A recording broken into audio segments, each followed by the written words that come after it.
আমার ভাইরা, আমার বন্ধুগণ, মুসলমান বাবাজিরা আমার,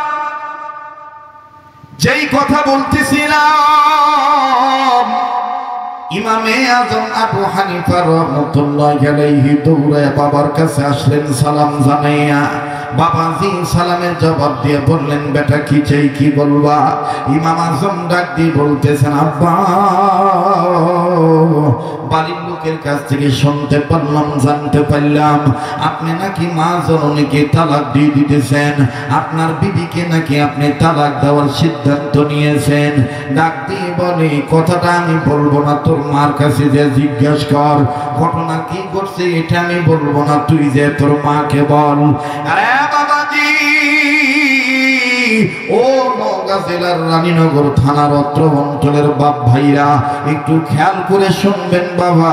অল্প সময়ের মধ্যে স্বল্প কথা বলে আমি কোরআন হাদিসের সহি গল্প বলে বিদায় নেব। একটু বাজান এদিক সেদিক নজর দিবেন না। ইমাম আজম আবু হানিফা বললেন, আব্বা আপনি বললেই তো পারেন, মায়ের কাছে কেন পাঠাইতেছেন বুঝলাম না। বলে, ঘটনাটার সূত্রপাত আমি বলবো না, তোর মা বলবে।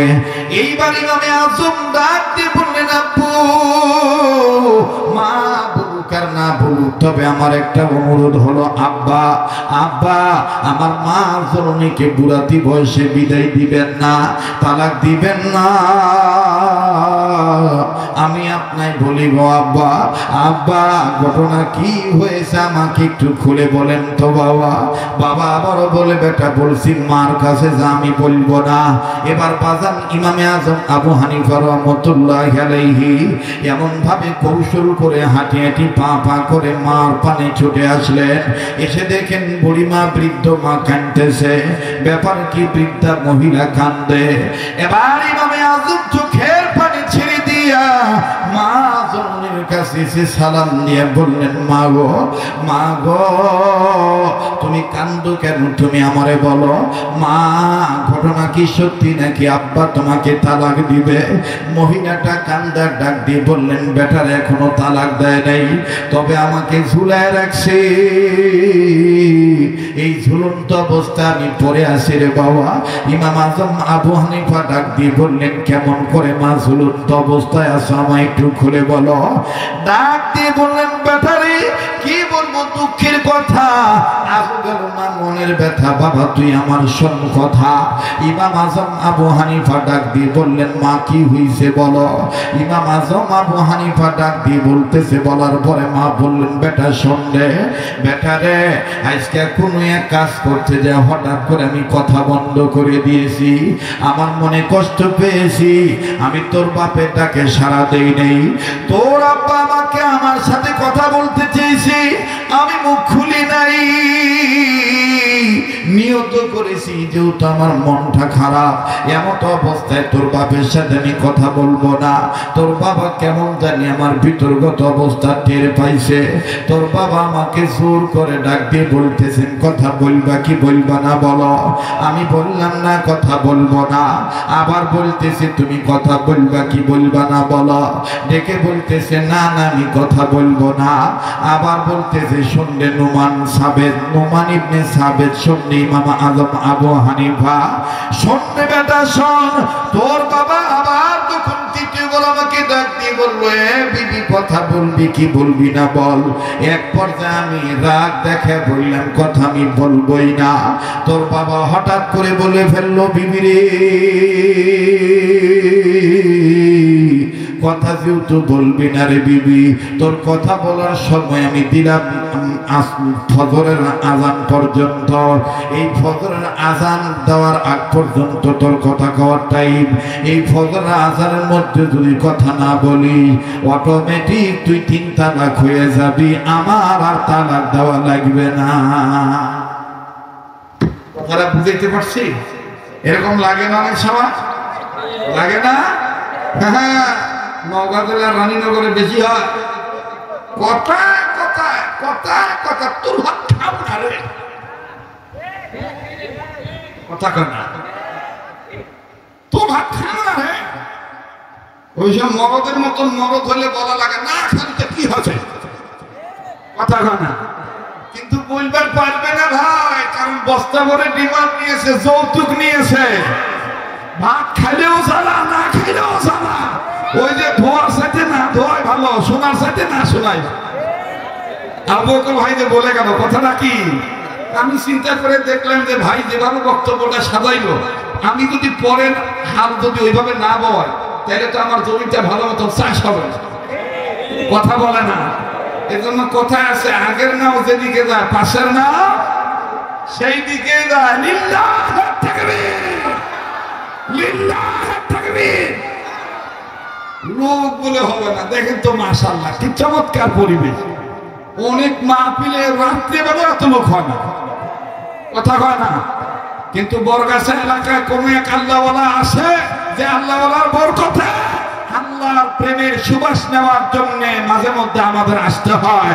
কথা বলেন ঠিক কিনা? লিল্লাহ তাকবীর। ডাক দিয়ে কয় মা, ও মা, মানে পাহারাদার কিছু হুজুর কোনো কিছু সমস্যা হলে করবেন, আপনি আরামে ঘুমান। আমি বাবা আল্লাহর রহমত, আল্লাহ নাম নিয়ে বিশ্রামে গেলাম। কেবল আমার ঘুমটা লাগছে, চোখটা বন্ধ হয়েছে। মাঘ মাসের শীত বুঝেনি তো, কম্বল লেপে তোরে ঢুকে কত কষ্ট করে গরম করছি। এই মুহূর্তে বাইরে যে স্যাংরা, এই স্যাংরা দরজা করা খুঁটখুটাইতেছে। আমি উঠছি, ওঠার পর আমি বলতেছি কি, ওই স্যাংরা করছে না হুজুর কোনো সমস্যা কিনা।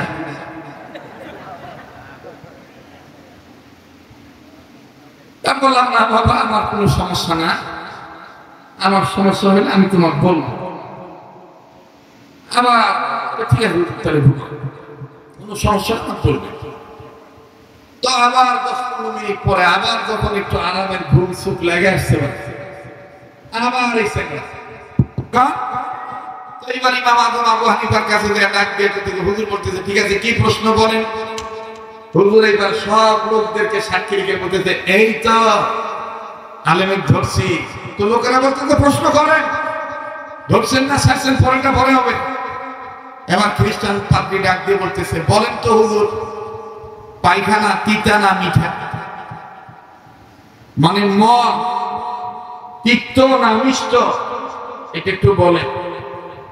ইমাম আযম আবু হানিফা রাহমাতুল্লাহ বলতেছেন এ তো আসলে প্রশ্ন করতে আসে নাই, আঙ্গুল দিবার আছে।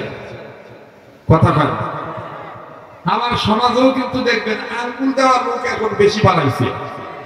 মসজিদ করবার যাবেন, মাদ্রাসা করবার যাবেন, চাঁদা দিবে না, যাও দেয় কোন দেয় 17 মাস বাকি, 18 মাসের সময় দেয় হালকাতার মতো অনুষ্ঠান করে ওর পিছনে 1500 টাকা খিলাইয়া তারপরে 2700 টাকা আদায় করা লাগে।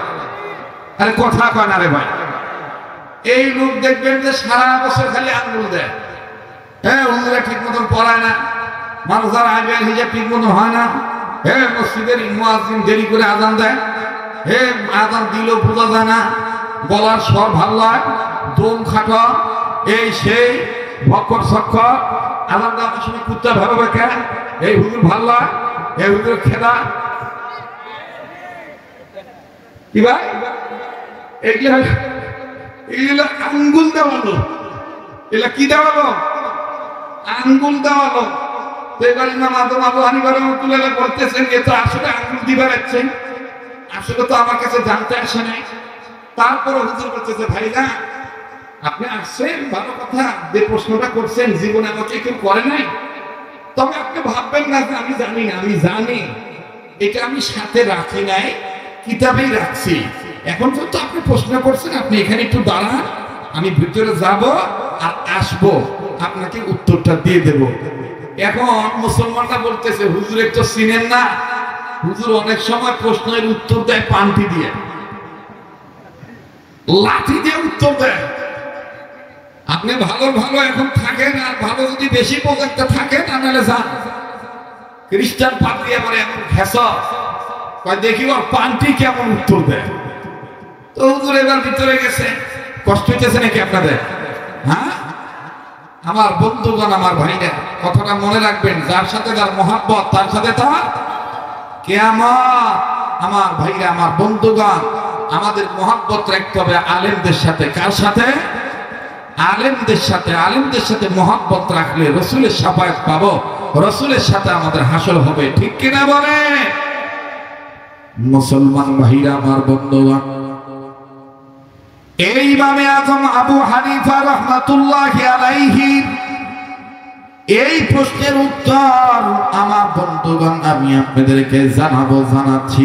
মোটেও আমি কাল বিলম্ব করব না, কিন্তু বাজানো কথাটা আমি এই জায়গায় আপাতত উম্মতের আলেমদের কাছে জমা রেখে দিলাম। পায়খানা মলমূত্র মানুষের পায়খানা তিক্ত না মিষ্ট, এই কথাটা জানার জন্য ইমাম আজম আবু হানিফাকে খ্রিস্টান পাদ্রী আটকায় দিল। আরে বন্ধুরে ভাইজান, রব্বে কাবা জাল জালালি ওয়াল ইকরাম গফুর আর গফফার রহিম আর রহমান। দেখেন জগৎ বিখ্যাত কেমন আল্লাহ পাক এলেম দান করেছিলেন ইমাম আজম আবু হানিফাকে, যেটা তার জীবদ্দশায় তার মা বাবার এক সমস্যার সমাধান করেছিলেন। কেমন করেছিলেন মা বাবার সমস্যার সমাধান? ও বাবাজি, মোবাইল থাকলে মোবাইলের মাধ্যমে রেকর্ড করে নিয়ে যাবেন, অডিও রেকর্ড।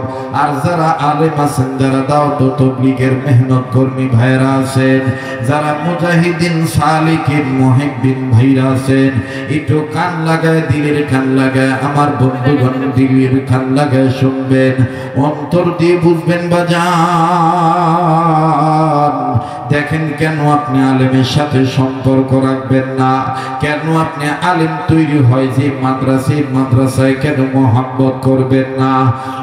বন্ধু, ইমামে আজম আবু হানিফা রাহমাতুল্লাহি আলাইহি আল্লাহর জগৎ বিখ্যাত একজন জমহুর মশহুর আলেম।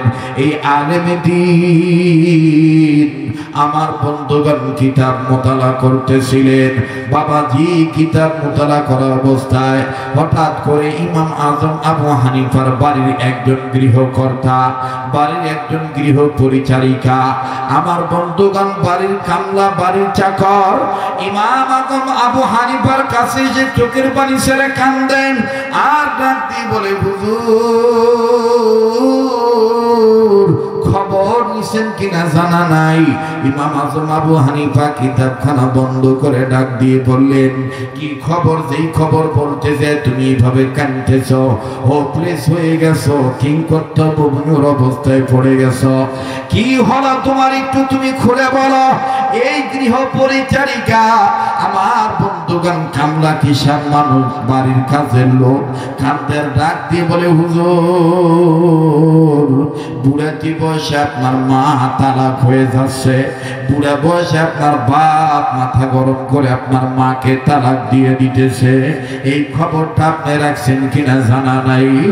ইমাম আজম আবু হানিফা আস্তে করে কিতাবখানা বন্ধ করলেন। কিতাবখানা বন্ধ করে তার দিমাতে শহীদ, আজমতে শহীদ, আদবের শহীদ কিতাবখানা আমার বন্ধুগণ তাকের উপর রাখলেন। তাকের উপর রাখার পর ইমাম আজম আবু হানিফা রাহমাতুল্লাহি আলাইহি একটু দ্রুত গতিতে হাঁটি পা করে ছোট চলল মা বাবার পানে। আহারে আমার বাবার কি হলো? বুড়া বয়সে কেন মায়ের উপর রাগ ঝাড়তে যায়, মাকে তালাক দিতেছে। আর আমার মারই বা কেমন হলো? মা এই বুড়ি বয়সে কি হলো? মাকে কিসে পাইল? মা কেন তালাক নেওয়ার জন্য এরকম প্রস্তুত হয়ে গেল? ইমামে আজম আবু হানিফা রাহমাতুল্লাহি আলাইহি একটা দৌড় মেরে বাবার কাছে চলে গেলেন। বাবার কাছে যে সালাম জানাইলেন। কষ্ট হচ্ছে নাকি আপনাদের? চলবে কি চলবে না?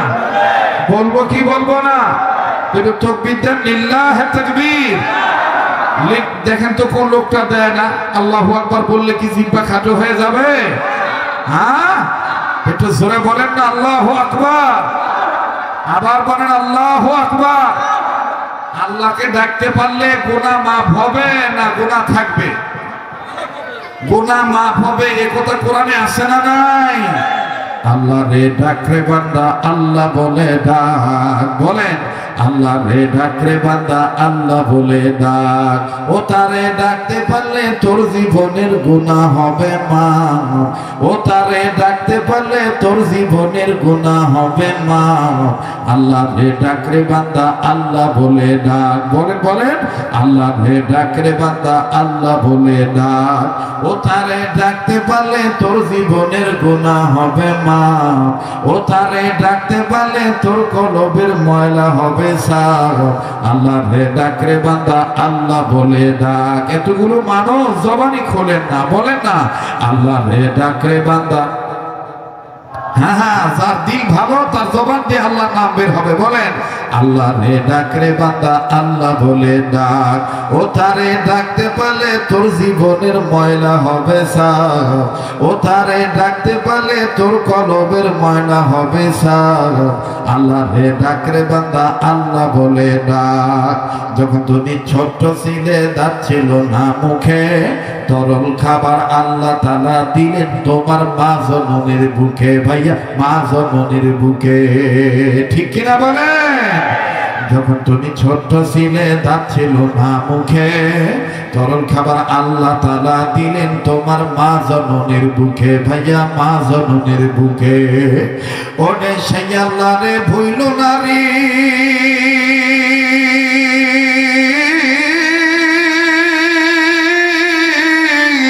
ওরে সেই আল্লাহ রে ভুইল না রে, জীবন থাকার জাত।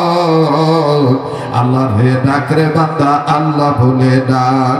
ও তারে ডাকতে পারলে তোর কলবের ময়লা হবে সাফ। বলেন, ও তারে ডাকতে পারলে তোর জীবনের গুনাহ হবে মাফ।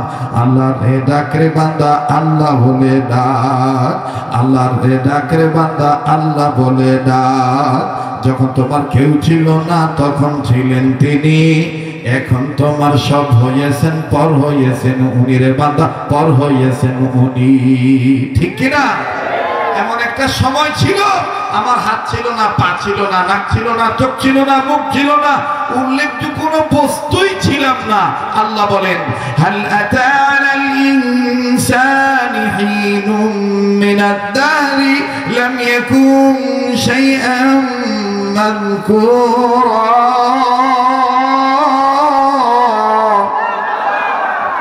هل أتى على الإنسان حين من الدهر لم يكن شيئا مذكورا।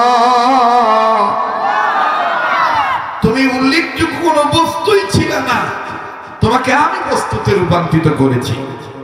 তোমার এই সুন্দর সুরত, এটা আমার দেওয়া। এই সব স্রষ্টার, সব সৃষ্টির স্রষ্টা আমি।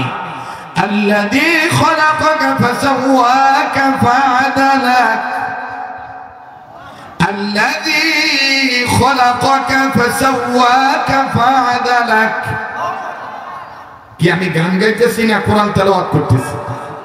কোরআন তেলাওয়াত ভালো লাগে না খারাপ লাগে? মুমিনের সামনে কোরআন তেলাওয়াত করলে মুমিনের ঈমান বাড়ে না কমে? বাড়লে আল্লাহু আকবার আসতে হবে না জোরে হবে? মুমিনের সামনে কোরআন তেলাওয়াত করলে মুমিনের ঈমান বাড়ে, এই কথা খা। ইন্নামাল মুমিনুনা আল্লাযীনা ইযা যুকিরাল্লাহু ওয়াজিলাত কুলুবুহুম ওয়া ইযা তুলিয়াত আলাইহিম আয়াতুহু যাদাতহুম ঈমানা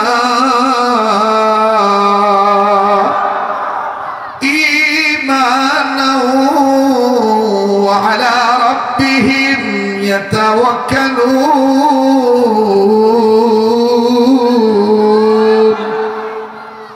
যাদের ঈমান বাড়ে তাদের জবান দিয়ে আল্লাহু আকবার জোরে হয় না, আসতে হয়। আল্লাহ বলেন, মুমিনগণের সামনে যখন কোরআন তেলাওয়াত করা হয়, মুমিনগণের দিল আমি আল্লাহর ভয়ে নড়ে ওঠে, তাদের কাছে থেকে ঈমান বেড়ে যায়।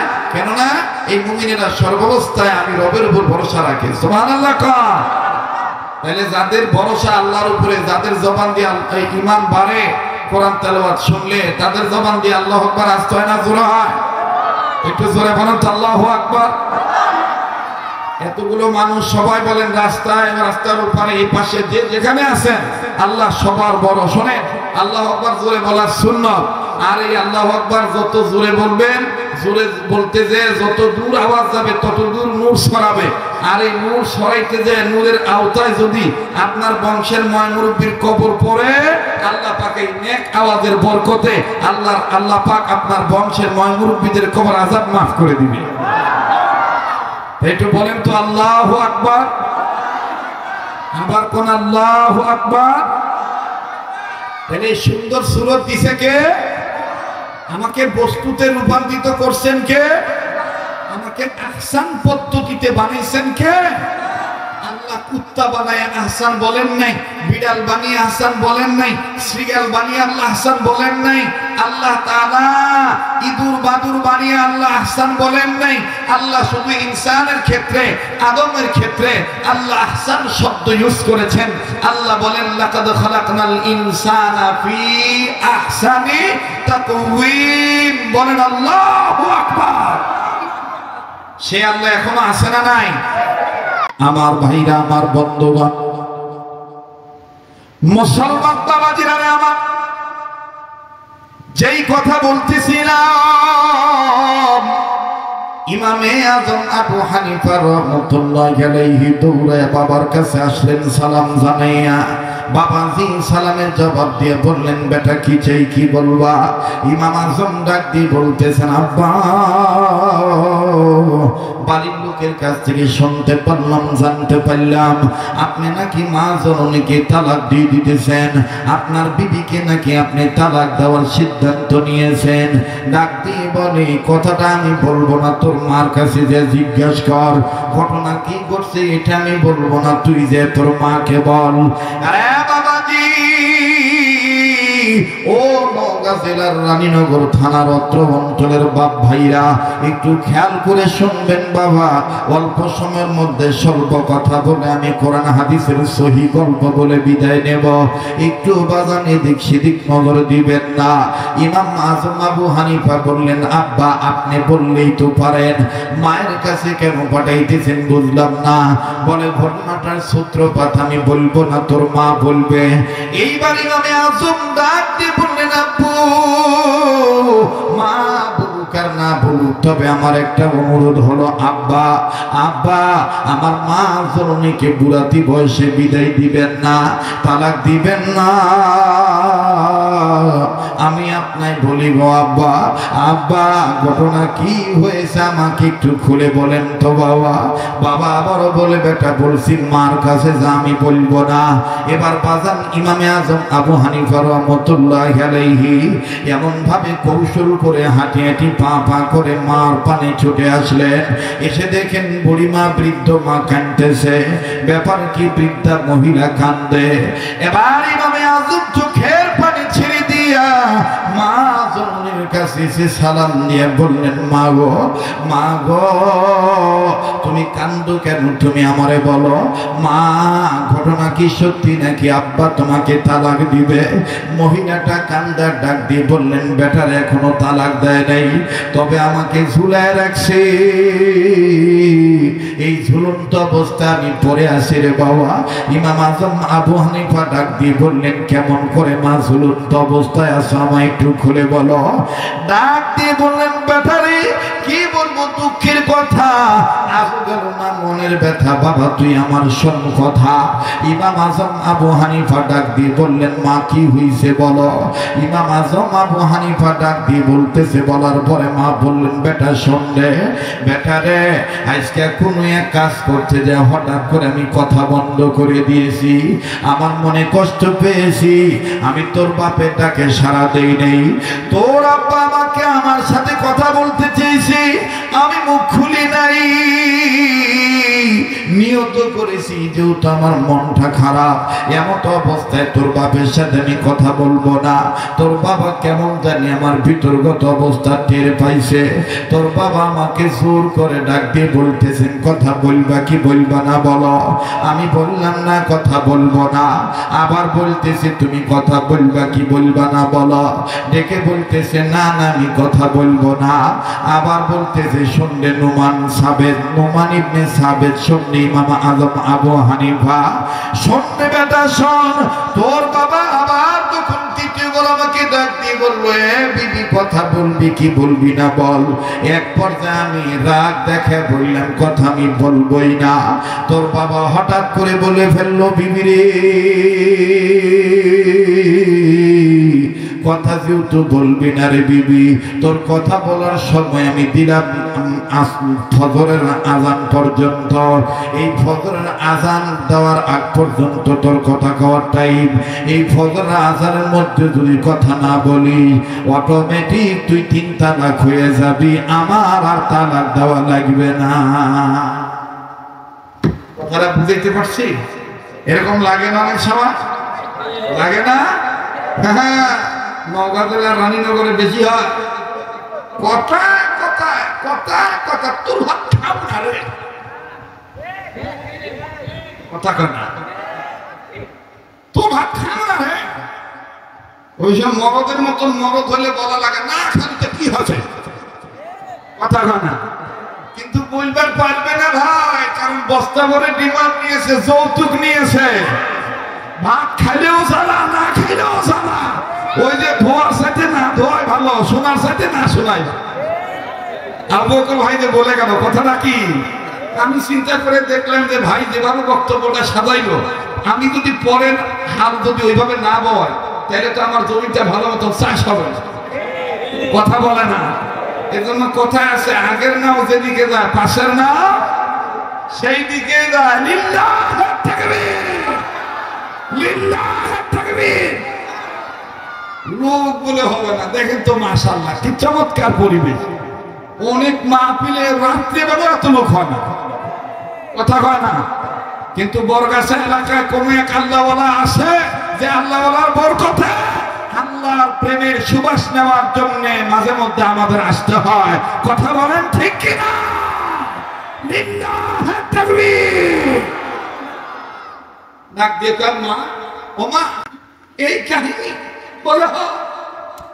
এবার ইমাম আযম বলতেছে, মা তোর সিদ্ধান্ত কি, তুই কর, আগে তুই কর, তারপর বাপের কাছে যাই। ভাই কথা কিন্তু ভুলবেন না, পায়খানা তিতা না মিঠা মনে আছে তো? না, যুবক ছেলেরা কথা কয় না, মনে আছে তো? জি জি জি, খুব খেয়াল করে শুনবেন দাদা। খালি গর্বি দেখলেই তো পরের বার খান। মাদ্রাসা করে কি হবে, এটার এলেম কালাম নাই। মৌলবীদের এলেম কালাম আসে না নাই? তুমি কি জানো হে সুদারু, তুমি কি জানো হে মুসারু, তুমি কি জানো হে, জানো কি জানো? মৌলবীর কাছে বসে দেখো। মৌলবী খালি জুব্বা দাড়ি দেখে খালি মৌলবী মনে করো না। মৌলবীর সম্পর্কে এলেমের সাথে, আর এলেমের সম্পর্ক আল্লাহর সাথে। কথা বলে ঠিক কিনা?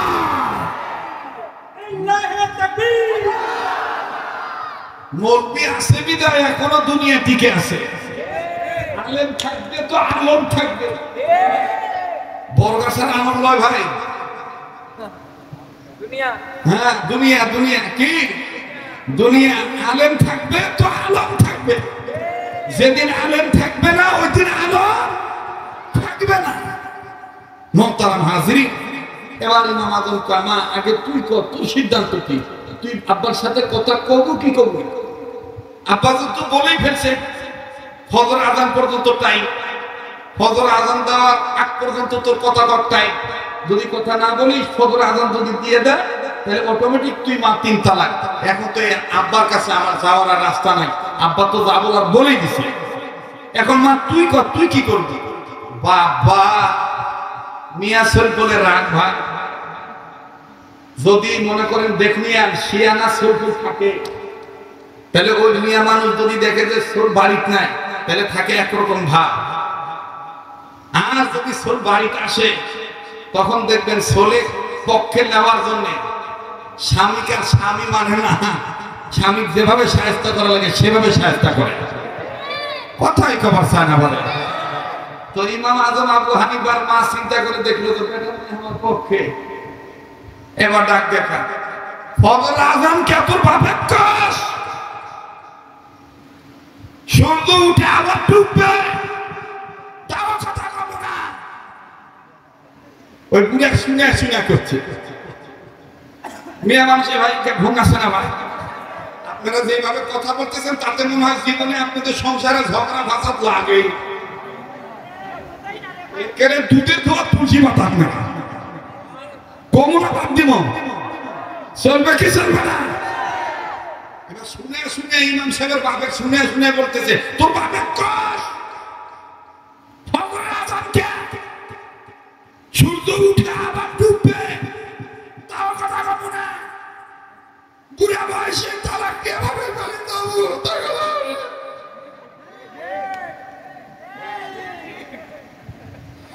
ইমাম আজম আবু হানিফার বাপ ডাক দিয়ে কয় যা বলার বলছি আমি আর এটা তুলতে পারবো না।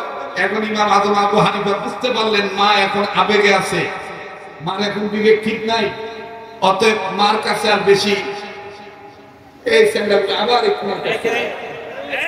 ওই ওখানে আসছিল আবার এখানে কেন তোরা পেপসি খাবো ভাগ করে অন্য দেখা কথা কইস না ভাই।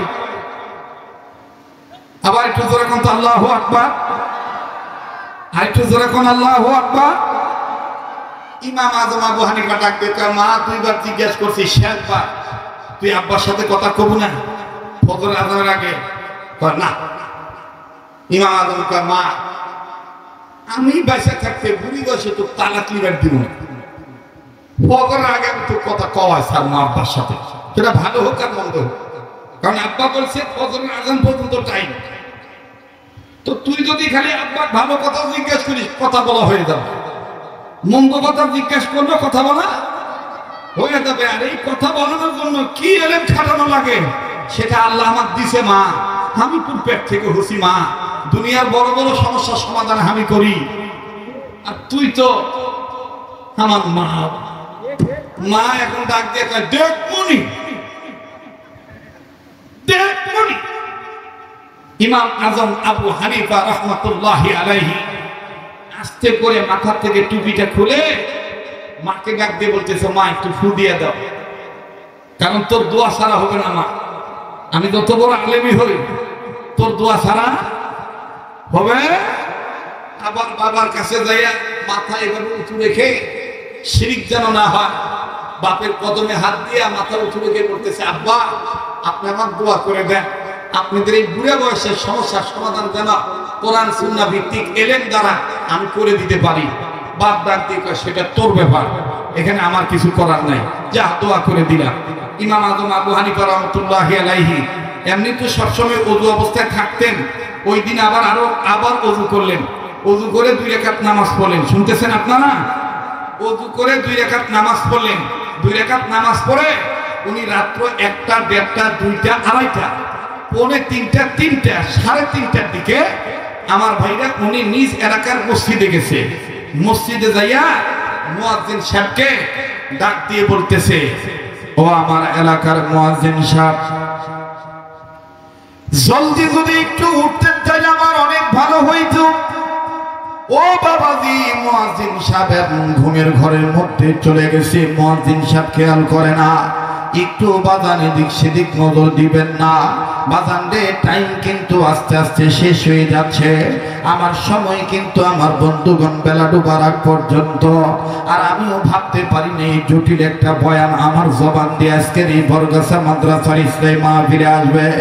বাবাজি ভেবেছিলাম আমি শর্টকাট করে একটা কথা বলে কোনো মতন দোয়া করে বিদায় নিয়ে চলে যাব, কিন্তু বাইদি ভাই আলেমের মোহাব্বত আলেমের সম্মান বুঝাইতে যে কথাটা চলে আসলো, এলেমের হাইসুর বুঝাইতে যে কথাটা চলে আসলো।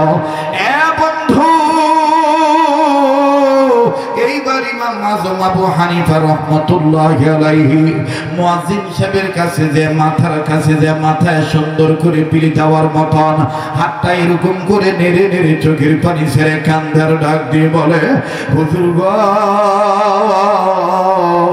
আল্লাহ রাস্তা আমাকে মাফ করে দিবেন, জলদি করে বিছানা থেকে উঠেন, জলদি করে আপনি একটু ওযু করে নেন, আপনি তাহাজ্জুদের আযান দিয়ে দেন। হুজুর গো আপনার এই আযানের মাধ্যমে আমার মা বাবার মিল হয়ে যাবে। হুজুর গো যদি ফজর আযান দিয়ে দেয় আমার মাকে আমি হারায় ফেলবো, আমার বাবাকে আমি বাবা বলে আমার বাবাও আমি হারায় ফেলবো। মা বাপ পাবো ঠিকই, কিন্তু মিল মোহাব্বত থাকবে না বাবার মার মধ্যে। ও হুজুর আমি আমার মা জননী আপনাকে অনেক ভালোবাসি হুজুর। হুজুর গো, আমি আমার মা জননীকে অনেক ভালোবাসি। বরগাছা এলাকার যুবক ভাইরে, যুবতী বোনেরা রে, মা বাপ ঝগড়া লাগলে কেন তোমরা মায়ের পক্ষ নাইলে বাপের পক্ষ যাইয়া কেন তোমরা এই শেষ বয়সে বাড়ির মধ্যে সংসারে আগুন লাগায় দাও? কেননা তুমি বোঝো না, কেন তুমি এটা বোঝো না? বাপ না হইলে আমি আসতে পারতাম না, মা না হইলে আমি আসতে পারতাম না। বাইরে কেন তুমি পক্ষ বিপক্ষ নাও? বাবাজি, দুনিয়ায় যার বাবা নাই তার মতন বড় অভাবী আর কেউ নেই, বড় দুঃখী আর কেউ নাই।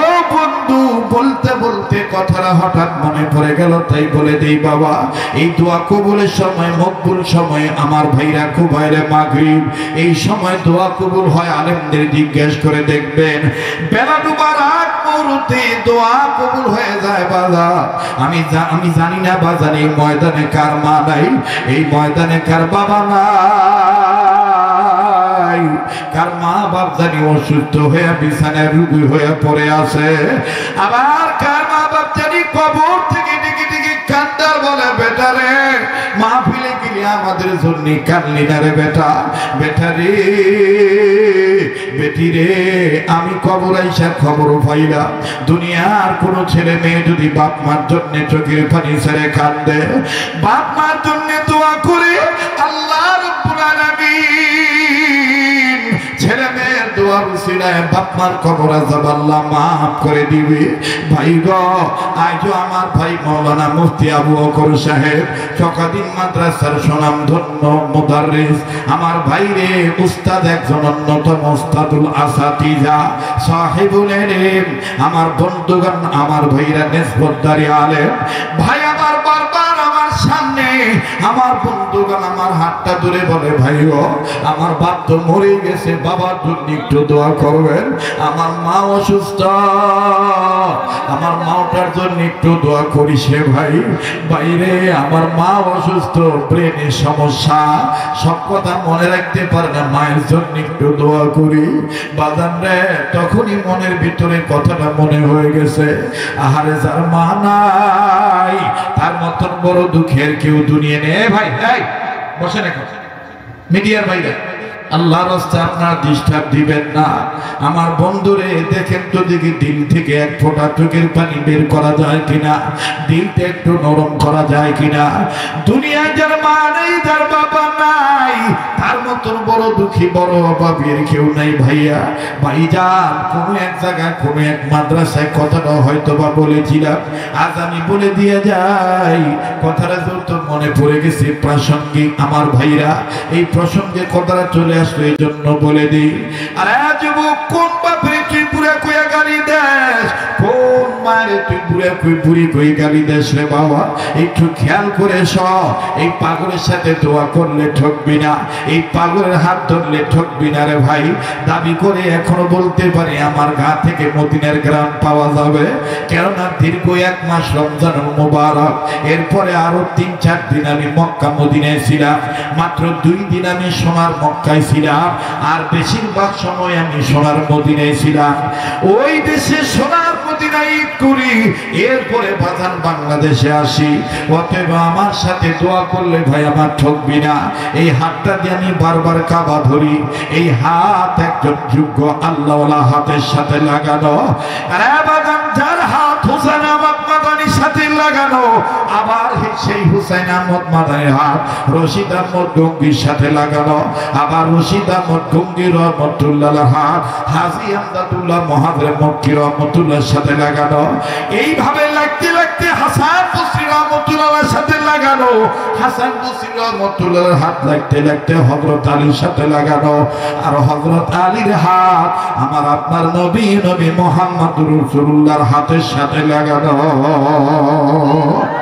কাজী বাজারে পাগলের হাত ধরলে ঠকবেন না।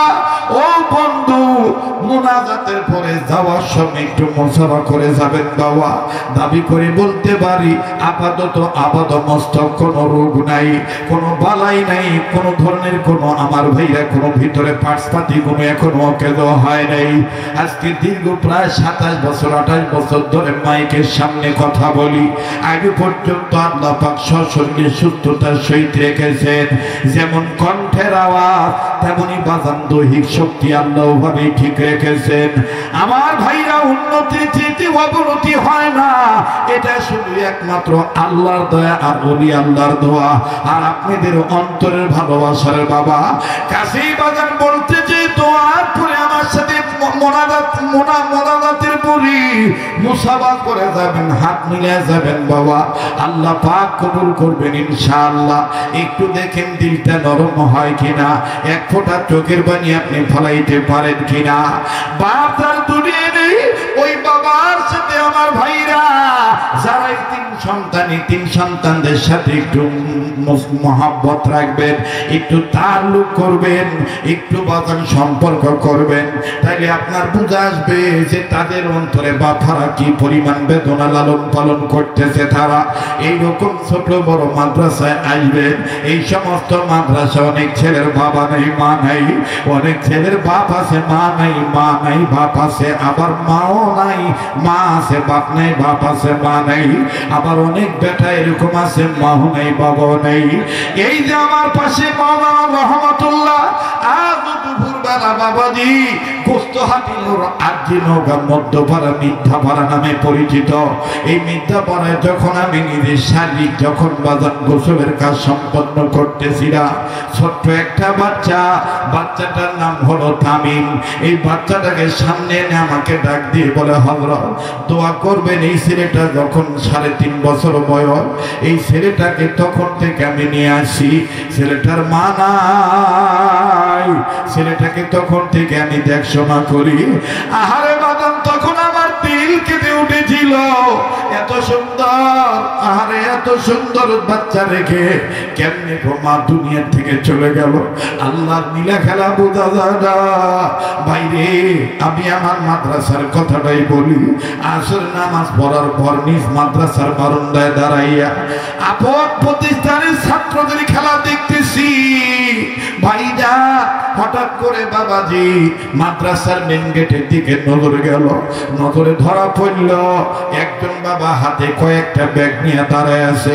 ব্যাগের ভিতরে ছোট্ট ছোট্ট মালটা আপেল কমলা দেখা যায়, আরো চানাচুর বিস্কিটের প্যাকেট দেখা যায়। কোন ছেলের সাথে দেখা করার জন্য বাপ দাঁড়ায় আসে।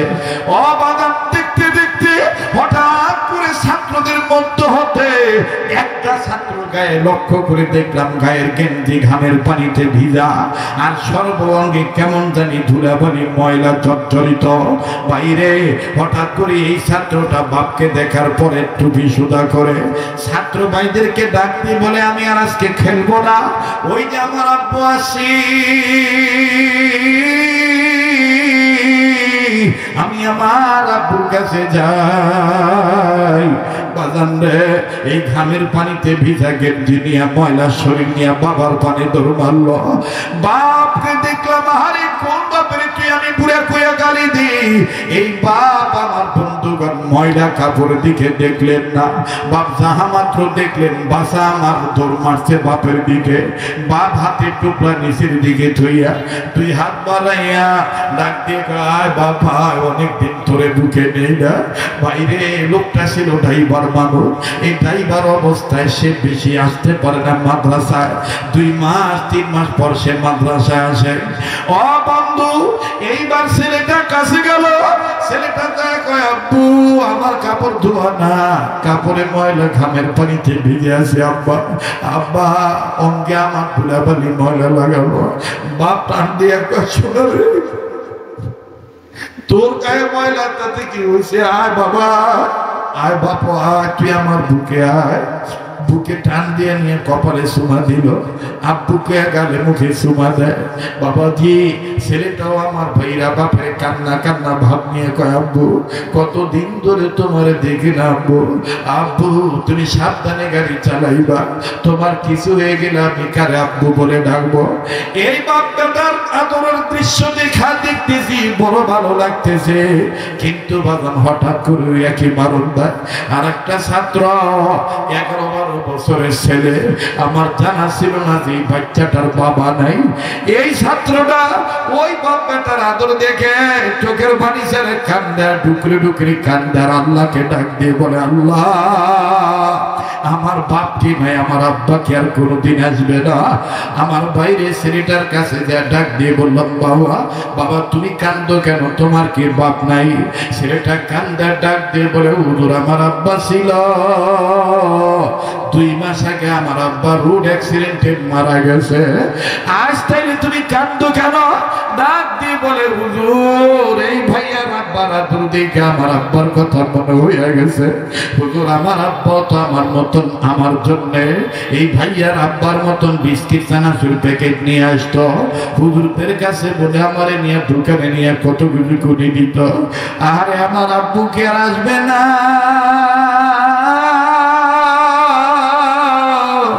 এই জন্য আমি কান্দি। ছেলেটার কপালে একটা চুমা দিয়ে বললাম, বাবা যার কেউ নাই তার আল্লাহ আছে। ভাইজান আমি দেখতেছি অনেক দাড়ি পাকা মুরব্বীরা চোখের পানি এই কোবাইলে মাগরিবের সময় চোখের পানি ছেড়ে দিয়েছেন। অনেক যুবক ভাই কাঁদতেছেন। আল্লাহকে হাতে কাঁদে জেনে বলি, আমার আল্লাহ পাক আজকে এই মজলিসে দোয়া ফিরত দেবে না বাবা। এইবার ইমাম আজম আবু হানিফা কান্দার ডাক দিয়ে বলে, হুজুর আপনি জলদি করে এখন ওযু করে তাহাজ্জুদের আযান দিয়ে দেন। নবীদের একটা সুন্নত আপনি জিন্দা করেন, যেহেতু নবীদের সুন্নত জিন্দা করেন। মদিনাতে এখনো তাহাজ্জুদের আযান হয়, আর আমার নবী মাঝে মধ্যে অনেক সময় নিজেই তাহাজ্জুদের আযান দিয়েছেন। হুজুর আপনি তাহাজ্জুদের আযান দেন। ও হুজুর এখন বাজে 3:30, আমার মা তেমন লেখাপড়া জানে না, আমার মা বুঝবে না এটা তাহাজ্জুদের আযান না ফজরের আযান। আপনার এই আযান শোনার পর আমার মা মনে করতে পারে এটা ফজর আযান দিয়ে দিছে। আমার মা দীর্ঘ 30-40 বছর যেই বাপের সাথে সংসার করেছি, যেই স্বামীর সাথে সংসার করেছে, অবশ্যই অবশ্যই আপনার আযান শোনার পর ওই স্বামীর কাছ থেকে একটা শেষ বিদায় নিতে যাবে। যখনই মা ফজর আযান মনে করে বাবার কাছ থেকে বিদায় নিবে, শেষ বিদায় নিবে, তখন কথা বলা হয়ে যাবে, তখন কথা বলা হয়ে যাবে, তখন আর তালাক হবে না। ও হুজুর আপনি আযান দিয়ে দেন। মুয়াজ্জিন সাহেব ডাক দিয়ে কয়, হুজুর আপনি জগৎ বিখ্যাত আলেম, তাহাজ্জুদের আযান দিতে বলছেন সমস্যা নাই, কিন্তু হুজুর এখানে একটা কথা না বললে হয় না হুজুর। হুজুর এই এলাকার মানুষ ভালো না, জিন্দেগিতে এই রাত্রিতে তাহাজ্জুদের আযান দেই নেই মাইকে, আজকে যদি মাইকে তাহাজ্জুদের আযান দেই হুজুর, হুজুর গো আমার চাকরি নাও থাকতে পারে। দেখেন বাজান তারপরে কি হলো, অবশ্যই আমি বলছি বলবো, কিন্তু বাজান মাত্র 2-4 মিনিট গোবাইর মাগরিব আযানের সময়ের আগে আগে যেই হাতটা দিয়ে বারবার কাবা ধরেছি বাবা, এই হাত আমি আপনাদের কাছে বিছাইলাম। নগদ 60 বস্তা সিমেন্টের অর্থ আমি একটু আপনাদের কাছে চাই বাবা। আবার এই যে কদিন পরে মক্কা মদিনায় চলে যাব, আপনাদের জন্য দোয়া করব, আমি ভুলবো না। ভাইজা ওই মার দরদে দরদি হইয়া, বাবার দরদের দরদি হইয়া, আলেমদের সাথে মহাব্বত সেই স্টার্ট করিয়া জাহান্নাম থেকে বাঁচার জন্যে, হাসর ময়দান রাসূলের সাথে শাসর করার জন্যে বাবাজি আমি দেখতে চাই 2 বস্তা সিমেন্টের টাকা 1100 টাকার বেশি লাগে, আমি অত নেব না বাজার। এক পারা কোরআন শরীফকে মহব্বত করে 1000 টাকা নগদ দেওয়ার মতন কোন বন্ধু আছেন নাকি? হুজুর আমি আপনার হাতে 1000 টাকা নগদ দিচ্ছি হুজুর, আপনি আমার কাছে আসবেন বাবা, আপনি আমার হাতে হাত রেখে নগদ দান করবেন। আয় আল্লাহ আপনার একজন বান্দা নগদ 2000 টাকা, আল্লাহ আমার আর এক ভাই 500 খান টাকা নগদ, আমি 60 বস্তা সিমেন্টের অর্থ আপনাদের কাছে নগদ চেয়েছি। তবে রে বন্ধু এই ময়দানে বাকিতে আমি 100 বস্তা চাই বাবা। এই আমার বন্ধুরে এই মাদ্রাসার ইস্তেঞ্জাখানা, জরুরত গোসলখানা, পায়খানা পেশাবখানা নির্মাণের জন্য আমার ভাইরা কাজ করার